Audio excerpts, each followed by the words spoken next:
This song is so exquisite. I love this song so much. I really, really do.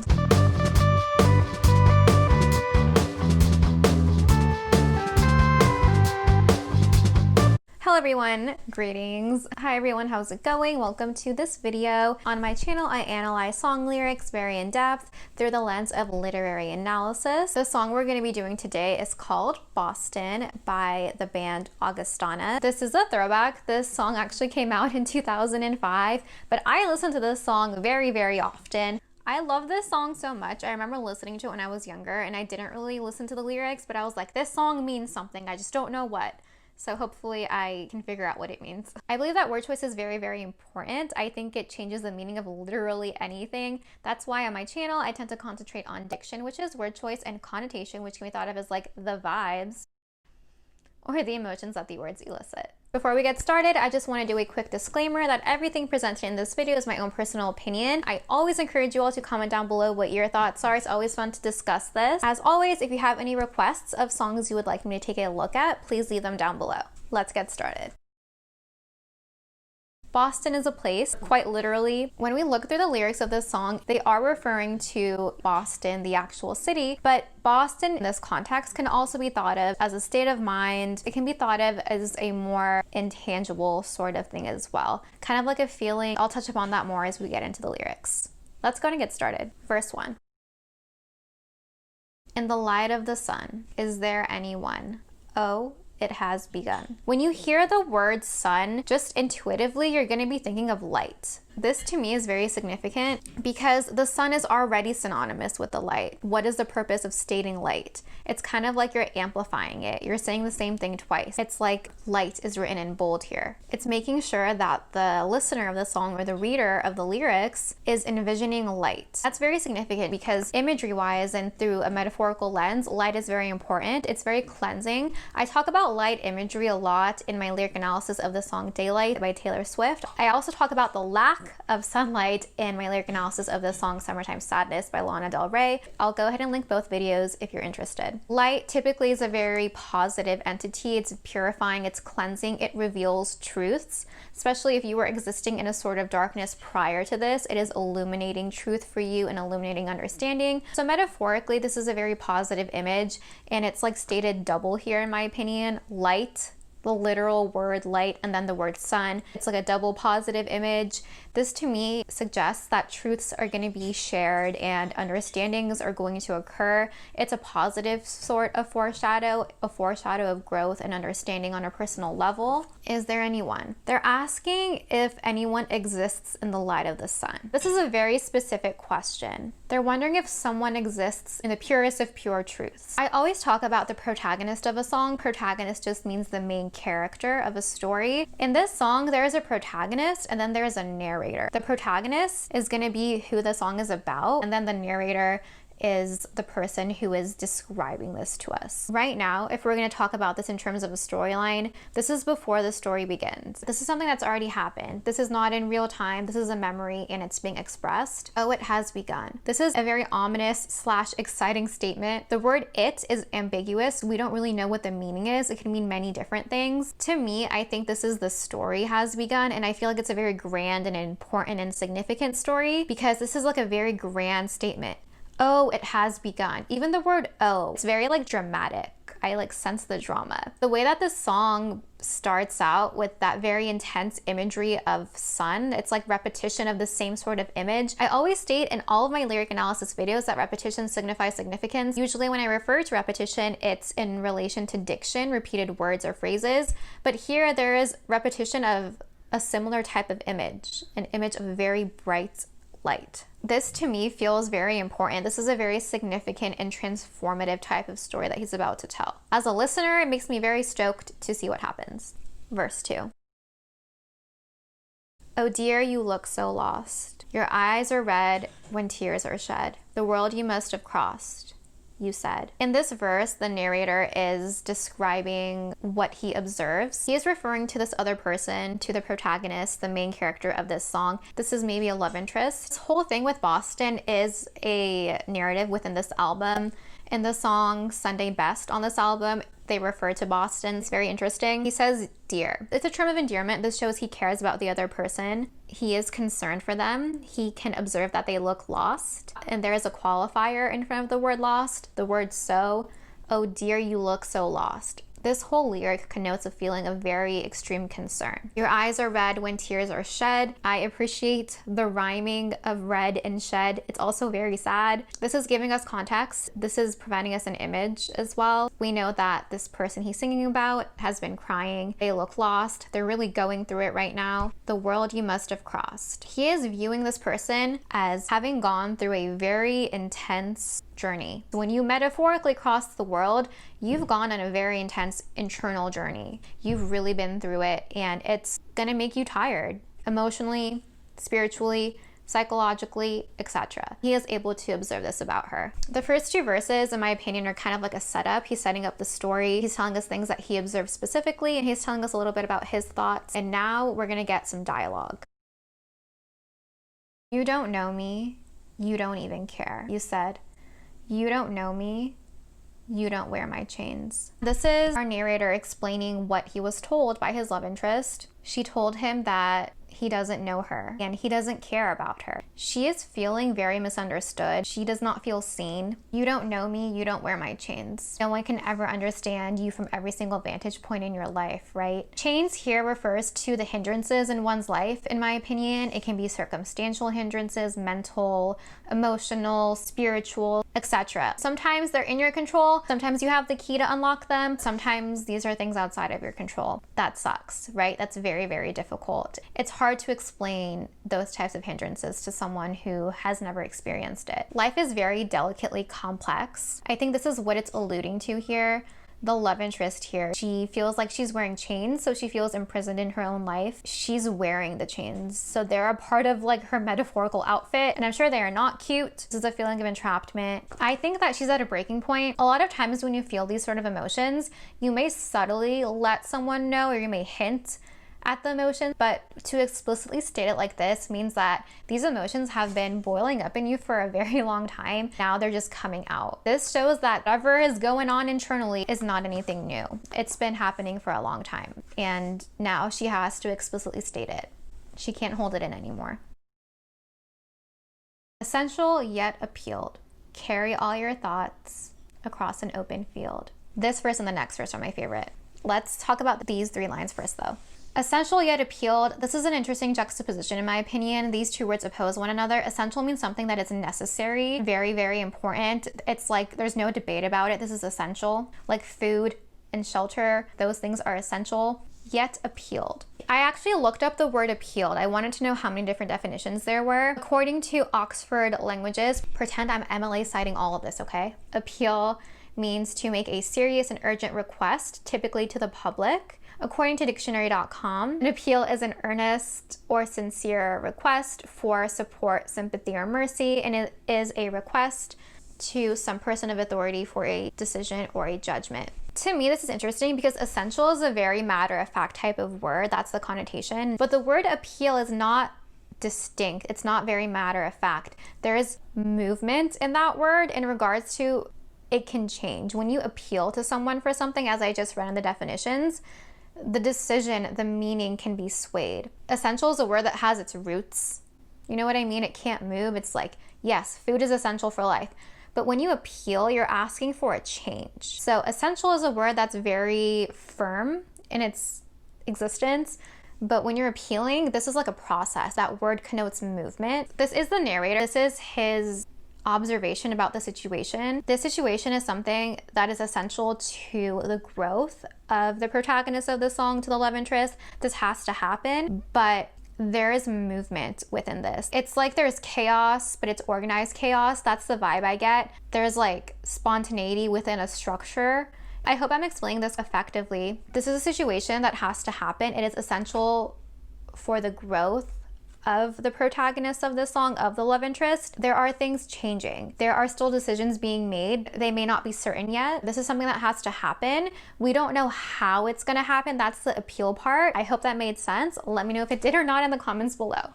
Carry all your thoughts across an open field. This is the narrator. Perhaps this is what he believes she should do or what he thinks she is doing. Regardless, this is very beautiful, and in the next verse, it's beautiful and heartbreaking. Carry all your thoughts across an open field. She has so many thoughts in her head. He is telling her to carry them. And to carry, it means you're carrying it in your hands. That's usually what you think of. She can be carrying them in her head, but usually when you hear the word carry, you think of carrying something in your hands. And when I think of an open field, I think of a meadow. So it's like she's carrying her thoughts in a very cute like picnic basket in a meadow. That's positive to me because they're no longer in her head. She has them out of her head and she's going to sort through them. It's an open field. That means there's room for growth, for movement. There's nothing hindering you, nothing above you, nothing towering over you. No big trees or like skyscrapers or anything. An open field means that light can hit you from any angle. There's no hindrances from the light. That's very, very, very significant in my opinion. Perhaps the emptiness of the field will give room for her thoughts to air out, to be free to roam, to be figured out. I kind of view her thoughts as having a sort of cabin fever, being stuck in her mind. When you hold on to things, even thoughts in your mind, it can start just making you feel sick physically. So I do think it's like her thoughts are having cabin fever and they need to get out of her head, and now they can exist in an open field and just get some air, you know, run a little bit, figure out what's going on. To me, this also is causing personification of the setting. Let's move on to the next verse. These two verses are very much intertwined. When flowers gaze at you, they're not the only ones who cry when they see you. You said. This song is so exquisite. I love this song so much. I really, really do. When flowers gaze at you, the word gaze is very significant. It means to look steadily or intently at someone, especially in admiration or when you're in deep thought. So the flowers are studying her. Flowers are beautiful, imagery-wise and metaphorically. Flowers are a very positive image in my opinion, generally, right? I'm not talking about a specific type of flower, but flowers in general are very positive. They represent liveliness. They are a very bountiful image. They're also super cute. They represent life to me. When I think of flowers, I think of the springtime, which is a time of renewal. And the open field, I view it as a meadow. So it's a lot of spring vibes, a lot of cottagecore vibes, in my opinion. I imagine when she's walking across this land, she is like holding a cute picnic basket and her hair is like in braids and she's wearing like a plaid dress or something. I think it's like super cute. Anyways, the flowers are studying her. This reminds me of the song I analyzed, Somewhere Only We Know by the band Keane, when the trees were observing the protagonist in that song. I'll go ahead and link that if you're interested. But it's a similar sort of thing here. It's personification of the setting. The setting has come alive. The flowers are alive. They're gazing at her. That's very significant. Nature is very important and powerful. When nature is observing you, I feel like there's a lot of ancient wisdom in nature. And when they are attuned to someone or something, that means there is something very intense going on with them, good or bad. They're not the only ones who cry when they see you. This song is so beautiful. This song is so beautiful. I hope everyone in the world still listens to this song. It's absolutely exquisite. Here, nature is empathizing with her. Like I mentioned, flowers are a very positive image, something that is usually looked upon as very positive and bountiful and just plentiful and like super cute. They're crying. Symbolically, something positive is crying. This to me signifies whatever this protagonist is going through is a lot. It's so much that nature, and not just any part of nature, but flowers that are colorful and beautiful and just elegant, they're crying. That is out of their character, generally speaking.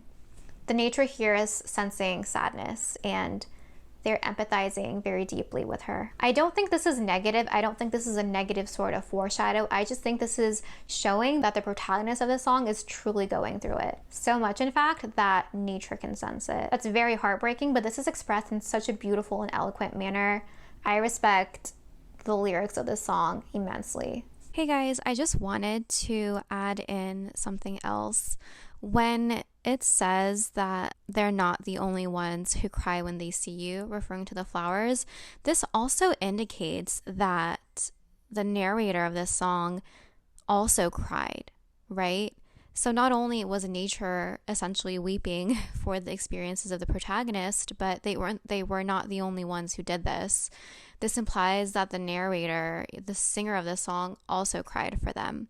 That's how I'm interpreting that, and This really shows that the narrator of the song cared deeply for this person and they were hurt by their hurt. So I thought that was really significant to point out. I noticed I didn't mention it while I was editing this video, but I think it adds another layer of depth to everything. So just wanted to add that in. The last line of this verse says, "You said." I love that he says, "You said." It's coming after very intense things. The first time the phrase "you said" is used is after the phrase "the world you must have crossed," which is a very heavy thing, right? And now, after all this imagery, "you said" is used again. It's a very quick sort of transition and it kind of balances out the intensity which precedes it. I kind of like that. In a lot of my analysis videos, I've seen that artists do this lyrically.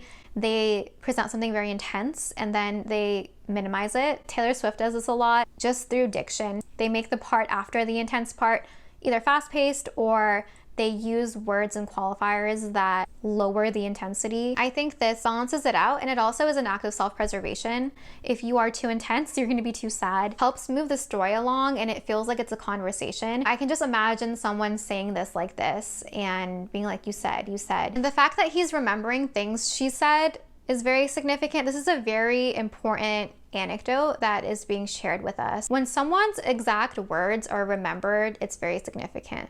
He's not only saying what he observed, that she was crying before and her eyes were red, but he is remembering exact words that she said. This is a very intimate song.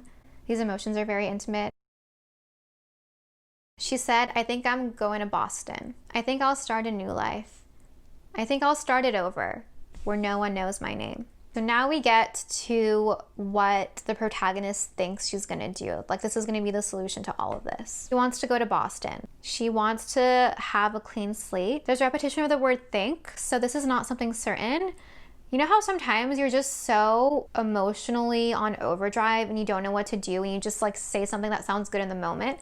This could be what is happening. She could literally do this. Or it could just be something you're telling yourself as a sort of escape mechanism. This is like escapism in the moment. She's been through it. I mean, flowers are literally crying for her. So maybe she is gonna do this. And maybe it's gonna be a good thing. Maybe she does need a new setting to exist in. She really wants anonymity. She has expressed that no one here knows her. Despite the fact that she believes no one knows her, she still wants to go somewhere where she's anonymous. I think here what's heartbreaking to her is that people know her, but they don't really know her. But if she goes to a new place, people don't know her because they've never met her. So there is like an excuse, there's a reason for it. Like if she doesn't know anyone in her new place or if no one knows her well, there's a logical reason for it. It's because she's new. But if people don't know her here, where she's been all this time, what does that say about her? That's much more sad and intense because it could potentially signify that she hasn't been able to form a deep connection or a connection that is as deep as she wants. This is kind of a protective mechanism. It's kind of like self-sabotage a little bit. I do think it could be healthy for her to go to a new place. I really do. But this is just another way you can view it, and you can make this decision for yourself if you believe this or not. Sometimes you self-sabotage yourself without knowing it. Let me think of an example. Say there's a bike race. This is very random. Okay, this is just like a neighborhood bike race. I guess we're like in the 90s right now. I don't know. You're scared. You're scared of losing. So you purposefully pick a bike that is old and has some issues. That way, if you lose, there is a logical explanation that you lost. Your bike is old. It's like you have an excuse to explain the failure instead of just being, no, nothing was wrong, it was just me. I'm not saying that is what's going on here, but it's something to consider. I'll get out of California. I'm tired of the weather. I think I'll get a lover. I'll fly him out to Spain. I think I'll go to Boston. I think that I was tired. I think I need a new town to leave this all behind. I think I need a sunrise. I'm tired of a sunset. Here it's nice in the summer. Some snow would be nice. They really want to leave the place they're at. I think sometimes too, we define places as experiences. So if a lot of bad things happen in one place, you define that place as having negative vibes. Sometimes it is very beneficial to go to a new location. But I think that so much has happened here that she needs to just leave. The weather in California is not bad, right? Everyone always says it's always sunny and very beautiful, but for her, it doesn't literally matter what the weather is. It just needs to be different than what it is now. I think I'll get a lover, I'll fly him out to Spain. The fact that she says she'll get a lover makes me doubt momentarily if she was actually his love interest. Maybe she's just a friend, maybe she's an ex. I don't know. Maybe it's not a she, maybe it's a him. I am not sure. I've always just viewed this as his love interest ever since I was very young and listened to this song. I don't know if I have an actual reason for that. I think this is just like the first time I heard it, that's what I imagined in my head as like a very young child. So that's like ingrained in my mind. I think it is about a girl because in the song Sunday Best on this album, there's a lyric that says, "And Boston's always waiting, California's on my mind, Los Angeles is tired." And then he says, I sung about her once now, I guess I might as well. So that's why I do think it's about a love interest. So I do have evidence for this claim. I think that they're probably breaking up, and that's why she's saying, I think I'll get a lover, I'll fly him out to Spain. She's taking this further now. She's like, I'm getting a lover, we are going to Spain, it's gonna be super fun. She is desperate to get out of the situation because the things now are getting more intense and a little bit more out there. Not impossible. Moving cross country is a thing that can happen. Getting a lover and flying him out to Spain, also a thing that can happen. Buying a ticket is much easier than finding a lover and going to Spain, in my opinion, like logistically. This increase in intensity here shows to me that they really just need to get out of their current situation. They're kind of at their wits' end. This is kind of oversimplifying everything. It's very much a simplification of a very dire situation, and they could be tired spiritually, emotionally, mentally. They're just exhausted in very meta ways. I think I need a new tone. This is interesting to me because up to this point, the word think is repeated, and think is not 100% certain, right? When you think something, it could be a fact or fiction. When you think something, it doesn't mean it's true. It's not like a definite word, right? Saying I think I want ice cream is different than saying I want ice cream. The word think, it's kind of like a qualifier. It signifies that you're not 100% certain. It's very interesting. There's still the word think before need, but I think she's getting more to the root of what she really, really, really wants. I think I need a new town. The word think is still present, but this is the first time we have the word need, which is much more definite. So this shows kind of an acknowledgement of her deepest desires, and this is good. I think she's starting to wake up a little bit to what is necessary for her to heal from this situation. Again, the word think followed by the word need. Like I said, the word think is not giving us 100% certainty, but the word need here to me is a good sign. It means that she's getting more in touch with her emotions. I think that's a very positive sort of foreshadow. She needs a sunrise. So sunrise versus sunset, they are in direct opposition to one another. Sunrise signifies the beginning of a new day, and a sunset signifies the closing of a day. She feels like she's had a lot of things close and end, and she wants something to start. She wants something fresh, a page that's blank, where you can write anything you want on it or draw anything you want on it. Here it's nice in the summer. Some snow would be nice. Those are very casual statements. It became very intense. She was gonna get a lover and go to Spain, and now she's like, it's nice in the summer, some snow would be nice. Talking about the weather is small talk, right? And the weather is mentioned here. It diffuses the situation a little bit, makes it a little bit less intense. Self-preservation purposes. I will say that wherever you go, you can't hide from yourself. This could obviously be an internal issue. I'm not saying this in a negative way. This is just like a fact of life. A lot of times people want to escape and go like on vacation somewhere or move to a new place, but you have to do the internal work on yourself as well. I do think that sometimes it is helpful to go to a new place in a new setting so you can sort out your thoughts, but you definitely have to do the internal work in addition to going to a new place. Just going somewhere new isn't going to change who you are. In all of your problems, you're always the common factor, right? I'm not assigning blame to anyone. I'm just making a general statement. I just think it's important to the context of the song for me to say that. You don't know me and you don't even care. The way he is describing the situation does signify that he cares. He is telling us this story in a very eloquent way with a lot of care. There is no assignment of blame here. I would argue he probably did care, but you know, it doesn't really matter what I think. It matters what she thought, and she did not feel like he cared. And that sucks. I'm sure we can all empathize with her. This kind of reminds me of the love languages. I've discussed this in a few of Taylor's songs off of Folklore. I mentioned this in my analysis of the song The One and in the song Exile. I think when there's miscommunication in relationships, sometimes, not all the time, sometimes it's because you express love differently. And if you don't express that in a way that your partner understands it, they think it's not present, the love and understanding, even though it is, they're just not interpreting it the way you interpret it. So this could be a tale of miscommunication, but honestly, if someone is feeling this intensely about something, they have a right to, you know, everyone's feelings are valid. Boston, where no one knows my name. No one knows my name. No one knows my name. Boston, where no one knows my name. Boston is the answer to her problems. That is what that's signifying to me. She's made up her mind. It's really important for her to be anonymous. She feels like there's going to be safety in anonymity, perhaps even safety from herself. Boston could be literally anywhere. Boston is just a place where she hasn't been before and where no one knows her. That's what the significance of Boston is. It could have just been like, I don't know, Seattle or even Canada, like Toronto. What's important here, she wants to go somewhere where no one knows her. She feels like she is defined in a way by other people that is not accurate. And she wants to go somewhere anonymous where no one knows her name so she can redefine herself and she can find herself. I think she does feel lost, like the song states. She feels lost in her identity. Identity can be described in many different ways, but the most basic and simplistic way to think about identity is what's on your ID card, your name.